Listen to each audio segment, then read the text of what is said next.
Estamos há pouco tempo das eleições. Nós estamos no mês de agosto e, meados de outubro, haverá eleições para vereadores e para prefeito. O brasileiro é conhecido como um povo de memória curta, não é? E estamos assistindo, não é, a catástrofe que foi a eleição da Venezuela. As pessoas estão nas ruas brigando, desesperadas, porque sabem muito bem que a Maria Corina, junto com Edmundo Gonzalez, ganharam as eleições.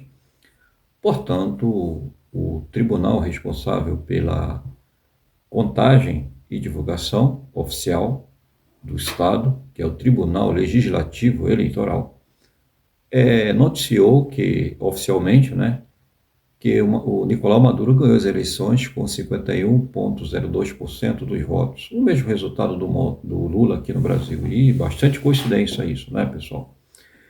Pois bem, vamos aos fatos. Existe uma grande diferença entre as eleições da Venezuela e as eleições do Brasil, não é?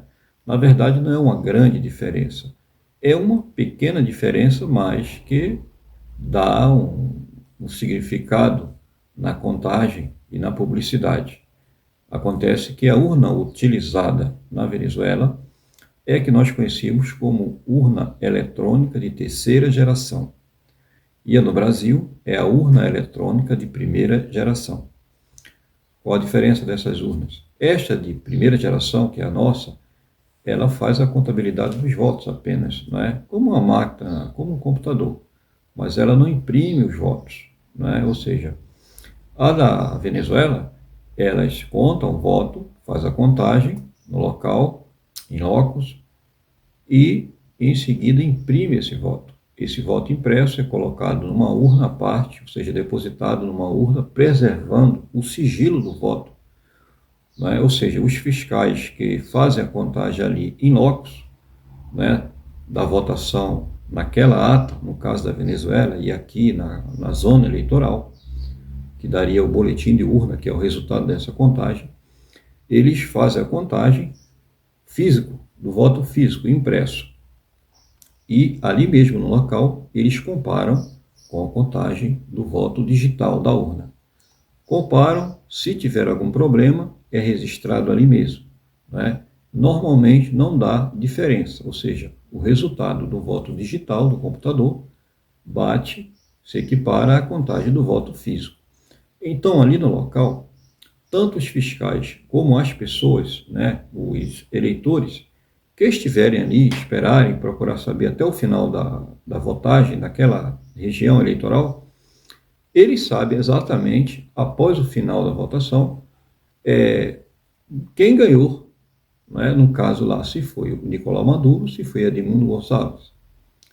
Então, eles sabem desse resultado no local, antes de ser divulgado pelo Tribunal Superior Eleitoral. Ou seja, o que eu quero dizer, o resultado geral das eleições, você só fica sabendo no final, né? Quando todos esses resultados das atas das regiões forem enviados para o Tribunal Legislativo Eleitoral, lá na Venezuela. É assim. E o Tribunal Legislativo Eleitoral faz a contagem de todas essas atas, ou seja, do resultado dessas contagens locais, e faz o somatório e dá o resultado geral. Na verdade, basicamente é essa a função do Tribunal Legislativo, aliás, do Tribunal Nacional Eleitoral da Venezuela.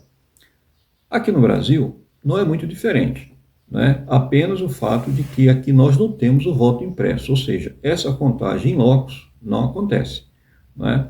Nós temos o boletim de urna, que é divulgado para as pessoas. Acontece que esse boletim de urna, que nós conhecemos aqui no Brasil, é o resultado da contagem digital, apenas do computador.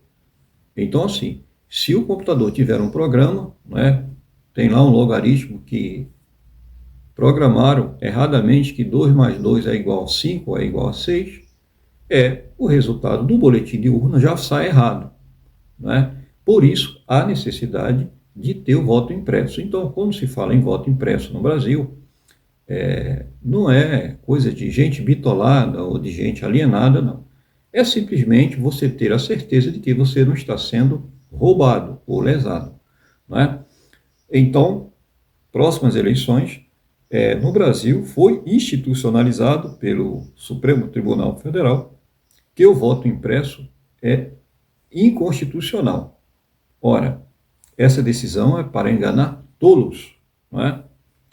Não sei o que tem na cabeça dos ministros, não é? Deselegância intelectual, para tentar argumentar que o voto impresso, ou seja, a obediência à Constituição é inconstitucional. Na verdade, foram isso que eles decidiram.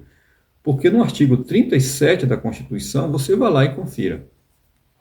Artigo 37 da Constituição. É muito claro que todo ato administrativo público deve ter publicidade. Publicidade. Ou seja, a palavra publicidade vem de público, aberto ao público.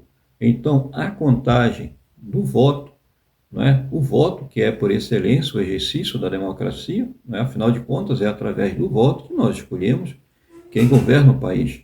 Então, isso é a célula da democracia.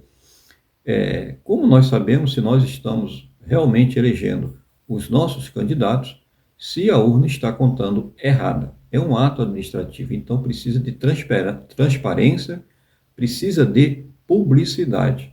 Então, se você vota numa urna e você tem apenas o resultado digital, você está completamente vulnerável. Não se pode assegurar a segurança, né? Não pode assegurar a legitimidade destes resultados.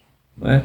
Um hacker, um programa malicioso, podem muito bem contaminar através de logaritmos falsos e dar resultados que não é o legítimo. E é justamente essa grande desconfiança do povo brasileiro, da maioria do povo brasileiro. Então, é uma batalha que nós precisamos ganhar, né? A conquista do voto impresso, para que nós tenhamos certeza de que o resultado das eleições seja legítimo. Né? Lá na Venezuela, eles conseguiram essa conquista, e através dessa conquista do voto impresso, eles sabem muito bem que a Maria Corina, junto com o Edmundo Gonzalez, ganharam as eleições com 67% dos votos. E eles têm como provar isso porque eles têm o resultado das atas, ou seja, o resultado da contagem dos votos em locos, nos locais da votação, que somando todos dá uma vantagem, né, grande de 67% para Edmundo Gonzalez e pouco mais de 30% para Nicolás Maduro. Então, eles têm o instrumento da prova na mão e não tem como ser contestado pelo Tribunal Nacional Eleitoral e por Nicolás Maduro, que estão desesperados, não apresentaram as atas do Tribunal Legislativo, Tribunal Nacional Eleitoral, porque eles não têm como provar o contrário. A comunidade internacional, já ciente disso, está pressionando ao Nicolás Maduro a fim de que ele faça, né, a passagem do governo com tranquilidade. Portanto, é claro, ele é um ditador, ele não aceitou e não irá aceitar fácil. Por isso, a pressão da comunidade internacional, das pessoas nas ruas, e certamente o povo da Venezuela irá vencer essa batalha, porque as imagens valem mais do que as palavras do Tribunal Nacional Eleitoral e das palavras do Maduro. Ou seja, as imagens das atas valem mais do que 1000 palavras. Um forte abraço a todos.